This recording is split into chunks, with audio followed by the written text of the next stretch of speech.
¿Cómo están ustedes? Sean nuevamente bienvenidos y bienvenidas a este espacio de conversación en el marco de un nuevo Congreso Futuro. El día de hoy vamos a hablar con un invitado muy especial que viene desde el Nodo Central precisamente de ser parte de este bloque inaugural y donde pudimos conocer más no solo sobre ciudades, urbanismo, sino que también sobre una forma de ver nuestros entornos urbanos. Saludamos a Sergio Beresville, ¿lo dije bien? Muy bien. ¿Cómo te va, Sergio? ¿Qué tal esta Muchas gracias por la experiencia? invitación, una gran experiencia y feliz de estar compartiendo Congreso Futuro y en esta entrevista contigo, así que feliz. Bueno, contarles a la gente que nos está viendo que Sergio es arquitecto, urbanista, innovador en cuanto a lo que es resiliencia y planificación urbana, además de ser presidente del Consejo Nacional de Desarrollo Urbano, ha venido siendo reconocido con el Premio Nacional de Urbanismo de Chile. Tiene una cantidad de obras, se habla de más de 35 obras en las que ha estado involucrado y tiene una visión que el día de hoy esperamos nos ayude a poder conocer más, a propósito, por ejemplo, de las funciones que desarrolla en el Consejo Nacional de Desarrollo Territorial. Sergio, la verdad, no puedo sino partir hablando de temas contingentes. Hablemos de crisis habitacional.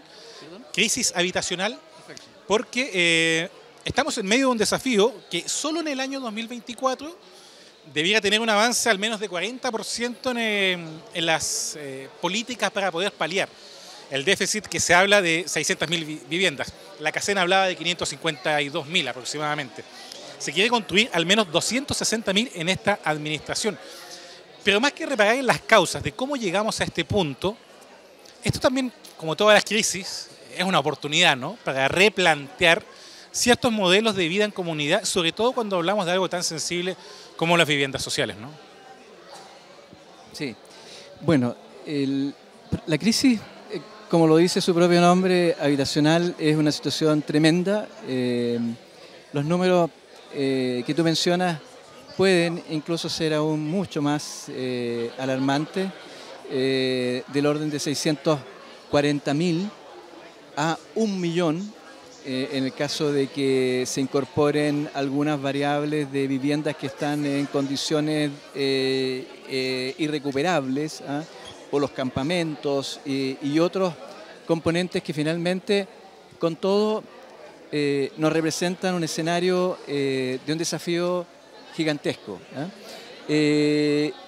Siempre Chile ha tenido un déficit habitacional, ha tenido políticas públicas en el pasado con mayor éxito o menor éxito. Yo confío que a lo menos al año 2025 podamos tener las 260.000 viviendas que están comprometidas por el actual ministro de la Vivienda y por el Estado en general, que es una ayuda, pero tenemos que pensar que eso no resuelve ni siquiera una parte importante del problema. Y eso es básicamente lo que desde el punto de vista urbanístico nosotros reconocemos como un desafío por el siguiente motivo. 260.000 viviendas necesitan un espacio que es la ciudad. Ese espacio tiene que ser un espacio con buenos equipamientos, tiene que ser espacio con parques, tienen que ser barrios donde se puedan encontrar la salud, la educación, la recreación, el deporte, que hagan que efectivamente esas soluciones habitacionales sean viviendas para familias que puedan encontrar un mejor progreso, un mejor futuro, digamos, dentro de esos barrios. Pero lo que también nos preocupa es qué va a pasar con las 750.000 familias que aún no tienen vivienda y que están provocando presión sobre la ciudad. Si tú piensas, y es algo también de lo que representé en mi exposición en Congreso Futuro, las personas quieren vivir en las ciudades. Quieren estar cerca de todo, ¿no? Las personas encuentran que su futuro va a ser mejor en las ciudades. Por tanto, tenemos que pensar que ese déficit habitacional de 750.000 familias va a tener un impacto profundo en nuestras ciudades, ¿ya? Porque ya lo están teniendo. Los fenómenos de las tomas, las irregularidades, las zonas de ocupación de zonas con riesgo que son ocupadas habitacionalmente, en forma, por cierto, informal, están haciendo que se desborde la informalidad por sobre la planificación. Y para nosotros, eso como urbanistas, obviamente aumenta gigantescamente la brecha que existe obviamente en el acceso a los servicios y fundamentalmente garantizar la calidad de vida para las personas que están esperando una vivienda, pero también para las que van a recibir, como yo te decía, que lo reciban en un buen barrio, ¿eh? Para los que aún tendrán que esperar, que son muchas, efectivamente hay que tener un plan, en mi opinión, mucho más ambicioso. Yo creo que el futuro está amenazado para el caso de las ciudades chilenas si es que en los próximos años no se logra tener un plan que permita tener un déficit habitacional cero al año 2030. Para eso el Estado tiene que construir 110.000 viviendas al año. Ese es el desafío, ¿eh? Yo entiendo que lo que estoy diciendo pone una vara muy alta a la política pública, pero mi deber es animar a que efectivamente no pensemos que vamos a resolver el problema habitacional construyendo 260.000 viviendas. El verdadero desafío es lograr construir al año 2030 tantas viviendas como sean necesarias para reducir el déficit habitacional.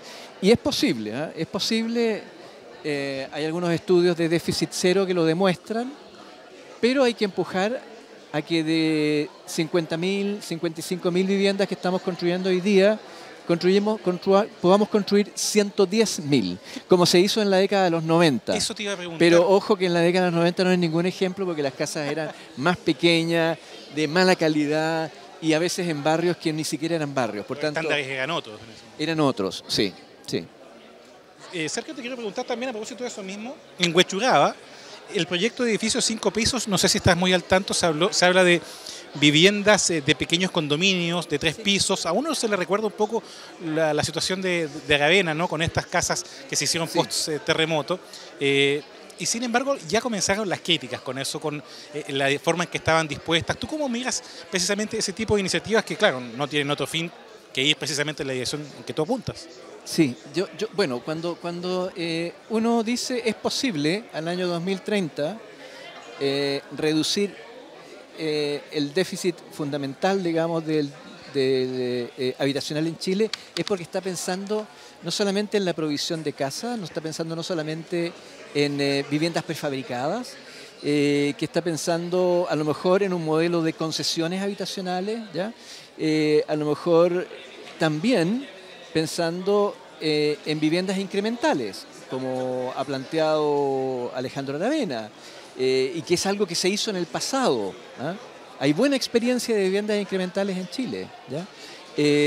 O también los pequeños condominios, que es un mecanismo que empezó hace aproximadamente 5 años y que ha tenido bastante éxito, pero aporta a este desafío gigantesco, pero no lo resuelve por sí solo, ¿no? Entonces siempre se usa el ejemplo, acá no hay una bala de plata, acá lo que hay que hacer es crear ingeniosamente distintos caminos para que las personas puedan llegar a acceder a la vivienda. A lo mejor con viviendas incrementales, prefabricadas, sistemas de concesión de arriendo, viviendas DC49, pequeños condominios y otras alternativas que se pueden ir creando y que son necesarias, porque de lo contrario es imposible con la actual política pública, el actual ritmo de provisión de vivienda, resolver el problema. Sí, porque además plantea un 40% menos de tiempo comparado con la construcción de las viviendas tradicionales, lo cual es sin duda un plus para quienes tienen la responsabilidad de llegar a estas metas. Sí. Bueno, ese es el desafío. Yo espero, yo confío que el plan de emergencia habitacional sea exitoso. No es muy ambicioso, porque no resuelve el problema, pero yo espero de verdad que sea exitoso porque nos va a permitir demostrar que funcionaron una serie de nuevas herramientas y eso puede ser muy alentador para lo que resta del decenio. Estamos hablando con Sergio Beresville, quien es arquitecto, urbanista chileno, reconocido por su trayectoria. Y Sergio, tú hablabas en tu ponencia respecto a esto de mirar las ciudades con cariño, ¿no? De mirar la ciudad con cariño. Sí. ¿Con qué la estamos mirando? ¿Con qué foco la estamos mirando hoy en día? ¿Con cierto desdén? Mira, Sí, lo que pasa es que hay una cosa que está estudiada, ¿ya? Y es que las personas entienden su realidad particularmente desde los problemas, ¿ah?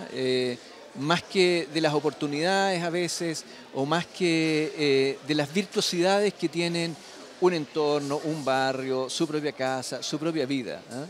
Y eso no es malo, ¿ah? Eso no es malo en la medida en que detone nuestro sistema creativo, ¿ya?, para resolverlo.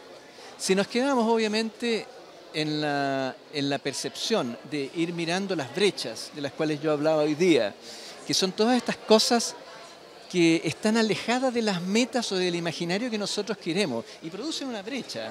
A mí me encantaría tener en Concepción un transporte 100% eléctrico, carbono neutral.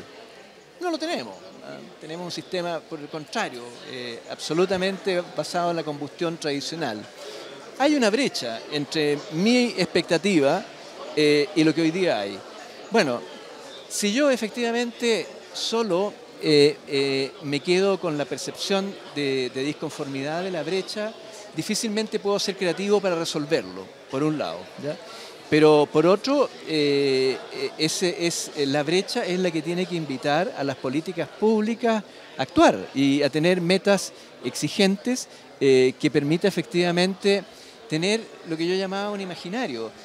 Si tú tienes un imaginario de una ciudad que el año 2040, por ejemplo Santiago, va a ser una ciudad carbono neutral, una ciudad con todos los parques que necesita, una ciudad más resiliente, una ciudad más bella, una ciudad más segura, y tú crees en ese imaginario y te comprometes con ese imaginario, estar mirando siempre las brechas van a pasar a un segundo plano y tú efectivamente vas a tener la esperanza de que el plan puede lograr resolver las cosas que hoy día en general son un obstáculo en la convivencia permanente de tu día a día. Y el problema que tenemos hoy día es que nuestros planes se han invisibilizado. Yo le pregunto, bueno, ¿cuál es el plan de Santiago? ¿Cuál es el plan de Viña Valparaíso? ¿Cuál es el plan de Concepción al año 2030, al año 2040? Y su ¿Cuáles integración son las metas? también, ¿no? ¿Ah? Y su integración misma. Su integración como parte de un todo, además. Claro. Entonces, ahí es donde la planificación urbana reclama de que hay una débil vinculación entre la producción de conocimiento, de tecnología, incluso de saberes, en el caso de los urbanistas, con la política. Porque la ciudad es un hecho político. ¿Ah? Yo decía hoy día, no es un hecho urbanístico, es un hecho político, es decir, porque la política es efectivamente la que logra entender los procesos, encauzar los procesos y darle una mirada de realidad futura que sea deseable. No en vano se habla de política, en este caso, política habitacional, política urbana. Por supuesto. Si lo que pasa es que, claro, hay una parte de la política que hoy día efectivamente tiene mala reputación, como también la tienen las ciudades, ¿eh? Que son siempre criticadas porque contaminan, porque son ruidosas, porque no tienen áreas verdes, porque... Ya. Pero hay una parte de la política que viene del griego. La política es todo aquello que tiene relación con la ciudad. Con la polis. ¿Ya? Con la ciudad. Entonces, una buena política es, ojalá, aspirar a que nuestros políticos entiendan que mejores ciudades van a hacer de Chile un mejor país, ¿ya? O de hecho, de otra manera, es imposible que Chile sea un mejor país si sus ciudades no son mejores, ¿ya? Porque en las ciudades se redistribuyen los bienes, se redistribuyen las oportunidades, se logra alcanzar estándares de vida y de felicidad que no proveen ningún otro espacio, ninguna otra estructura en la ciudad, salvo el ciberespacio que podría reemplazarnos en el futuro de alguna manera con la Second Life, pero ahí estamos en un campo de especulaciones del cual yo no me puedo hacer cargo. Y esa es otra realidad que vamos a estar examinando quizás en otro futuro. Sergio Beresbel, arquitecto y urbanista reconocido en nuestro país, acompáñenos en un breve alto y al regreso estamos con más de esta conversación en torno a ciudades y a futuro.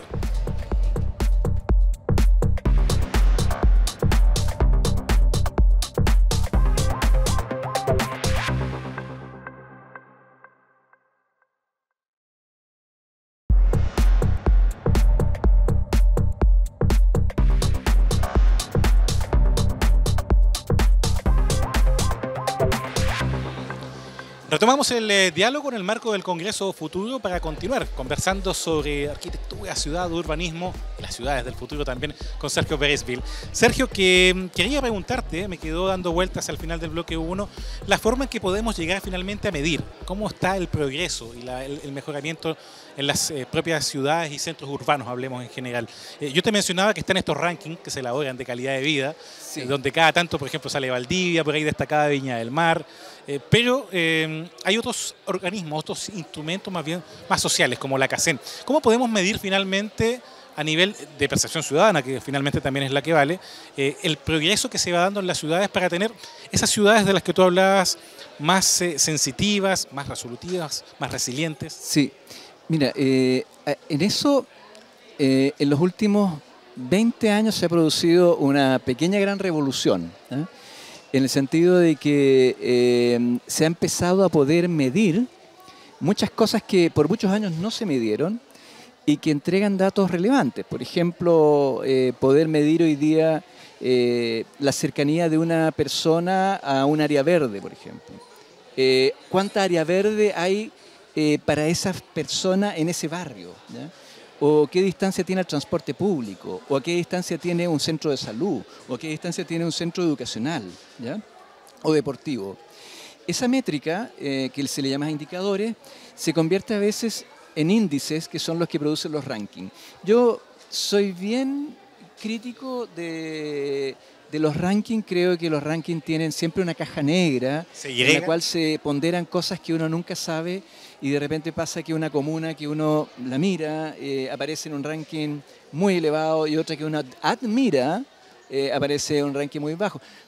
Puede ser, pero la métrica hoy día, sobre todo con la inteligencia artificial, con la sensorización, está empezando a entregarnos una cantidad de datos extraordinarios, y en el futuro, en los próximos años, vamos a tener datos de seguimiento en tiempo real de cuánto las personas y cómo las personas se mueven en las ciudades, lo que va a permitir en el fondo hacer una mucho mejor gestión y reducir las brechas, ¿ya? Cuando yo digo reducir las brechas es que estos indicadores, por ejemplo en Chile el indicador recomendado por el Consejo Nacional de Desarrollo Urbano es que cada habitante debiera tener 10 metros cuadrados de área verde. En Chile la media es 4,8, casi 5. Es decir, para que nosotros alcancemos este imaginario deseado, esta meta del 10, tenemos que hacer un enorme esfuerzo país, ¿ya? Y mientras no la logremos, no vamos a alcanzar a estar en un estándar razonable respecto de los estándares internacionales que de alguna manera afirman que esa disponibilidad de áreas verdes genera un montón de virtuosidades sociales, y que desde que son sanadoras hasta que producen el relax, hasta que producen las oportunidades de deporte, producen oportunidades de conocimiento, de encuentro social y una serie de otras virtudes. Entonces, hoy día, afortunadamente, está la CACEN, que también mide, obviamente, niveles de brecha social. Están los distintos indicadores que hoy día en el Consejo Nacional de Desarrollo Urbano son del orden de 97 indicadores, ¿ya? Entonces, toda esa métrica nos puede ayudar, pero obviamente no es el único camino para resolver los problemas de brecha. Así es, estamos hablando con Sergio Beresville a propósito de la arquitectura de las ciudades, la urbanidad, y a mí me queda tanta cantidad de temas que hablar contigo, Sergio, que voy a tratar de ser más breve. Voy a tener que sintetizar. Voy a tratar de ser más breve. Por ejemplo, el nexo legislativo que nosotros tenemos como señal es inherente. La ley de marco de suelos es un viejo anhelo, pero ¿cómo le explicamos a quienes nos ven por qué es tan importante que en Chile se elabore una ley marco de suelos? ¿Por qué no se puede construir en cualquier parte también? ¿Y por qué es tan importante básicamente poner ciertos parámetros que Chile parece tener un poco difusos todavía el día de hoy al momento de hablar de la expansión de las ciudades, de la creación de nuevos entornos?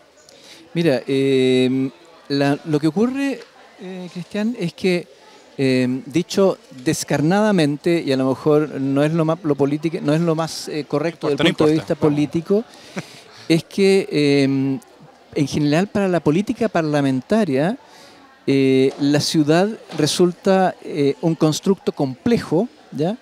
Que requiere en algunos casos mucho conocimiento, muchas herramientas, digamos, para tratarlo, y el problema que tiene es que sus réditos se producen en el largo plazo, ¿ya?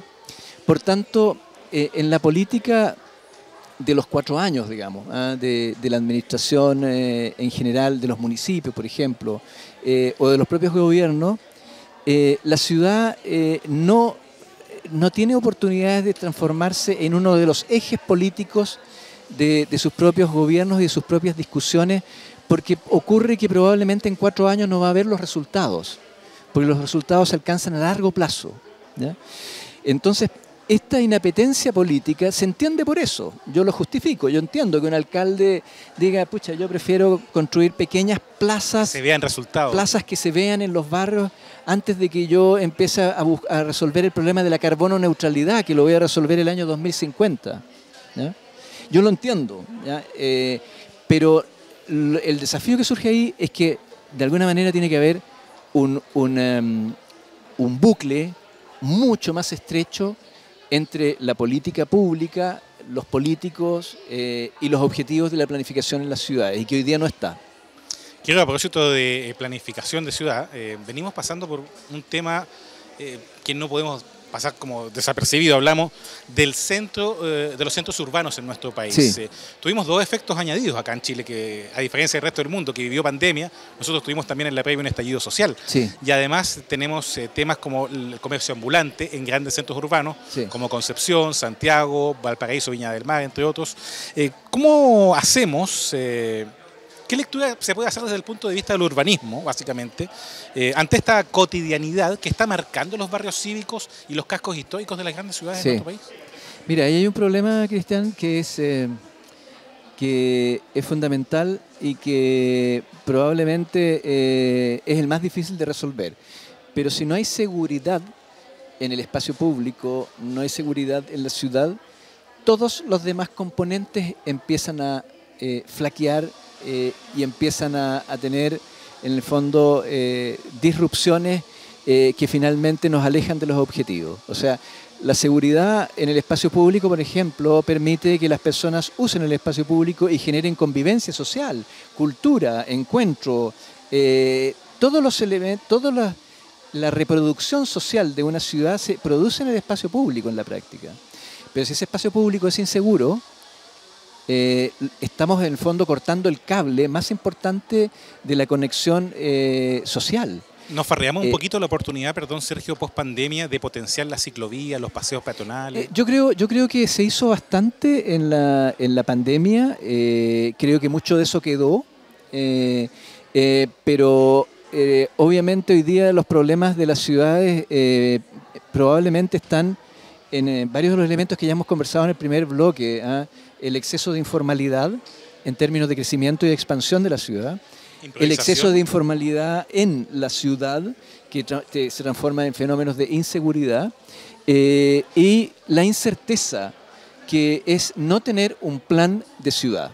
Si tú no tienes un plan, una meta y logras que toda la comunidad logra compartir ese imaginario, pensar que su futuro va a ser mejor, difícilmente tú vas a poder tener el compromiso ciudadano, que es fundamental a través de la participación en los modelos para, en el fondo, transformar nuestras ciudades en ciudades virtuosas, ¿no? Y en ese mismo plano, a propósito, la importancia de la colaboración científica, entonces, ¿puede darse en ese plano precisamente de planificación la importancia en este caso de la colaboración científica en ese plano? Por supuesto que sí.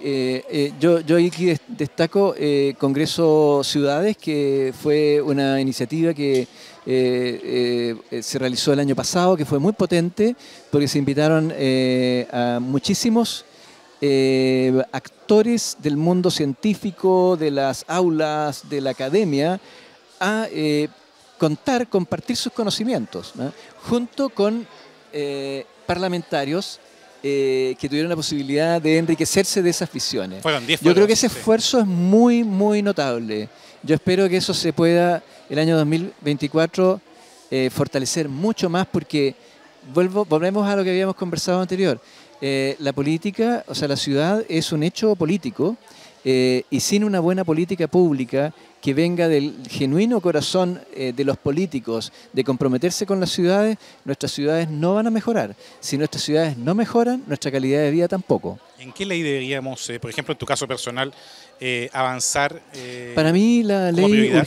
urgente, Cristian, es lograr reducir los tiempos de aprobación y elaboración de los instrumentos de planificación territorial.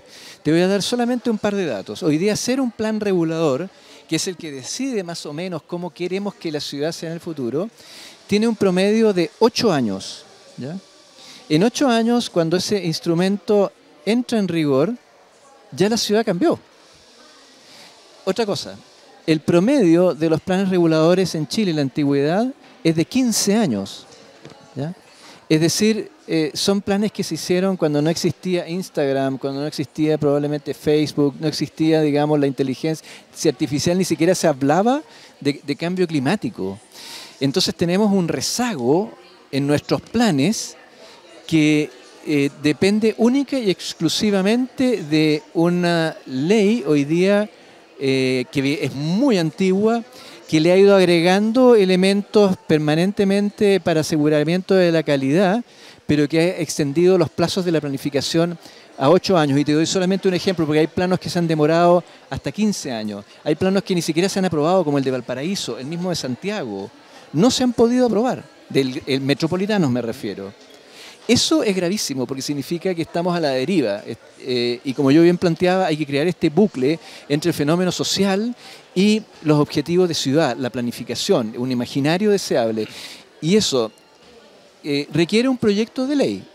Yo personalmente se lo he representado a muchos parlamentarios y me han dicho, pero esto es lo que hay que hacer. Haga el llamado, ahí está la cámara. Sí, favor. no, el llamado es a invitarlos, a todos los parlamentarios y parlamentarias, a entender que si no tenemos planificación urbana oportuna, la realidad va a pasar por encima de las ciudades. Y esto se corrige con un proyecto de ley que logre reducir el plazo de elaboración de los instrumentos de planificación territorial, incluida su aprobación, a 3 años, o 2 años y medio, como es en España.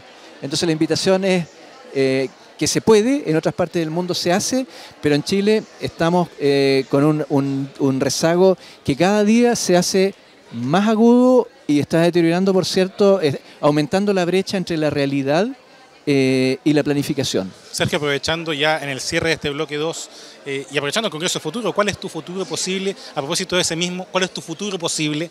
Aprovechando ese mismo llamado que hacías a través de las cámaras. Para mí el futuro posible tiene 3 metas. Reducir el déficit habitacional en Chile al año 2030, reducir el déficit de ciudad al año 2040 y lograr que las ciudades sean carbono neutrales y resilientes al año 2050. Ese es mi imaginario. Y todo lo que yo estoy diciendo como metas es posible, no es una publicidad engañosa. Chile ha demostrado en el pasado que con muy buena planificación urbana ha logrado ciudades exitosas. La calidad de vida en general en las ciudades chilenas comparativamente es superior a muchas de las ciudades de nuestro entorno continental.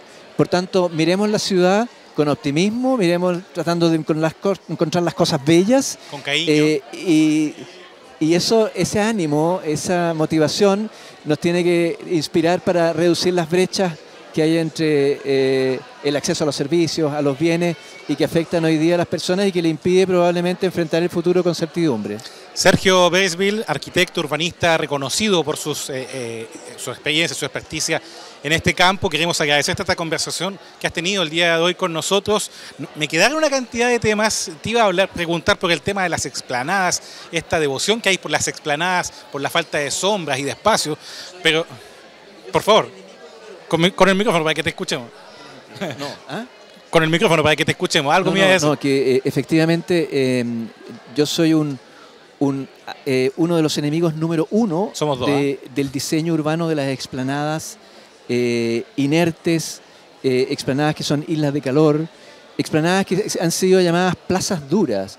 Todo eso ya se murió en la innovación del urbanismo de los últimos 10 años. Las plazas duras desaparecieron, las explanadas duras desaparecieron. Hay que crear explanadas blandas, explanadas verdes, que retornen, que recuperen o capturen CO2 y sobre todo que permitan reducir la isla de calor, porque en la sombra es donde efectivamente las personas con el calor podemos vivir. Las explanadas son invivibles, son de otro planeta que no es nuestro planeta.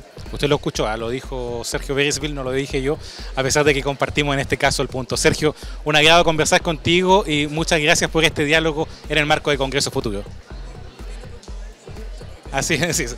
Y a usted, antes que se nos vaya Sergio, también dejar los invitados a una próxima oportunidad para seguir hablando de este y otros temas, por supuesto, con mirada de presente y también de futuro.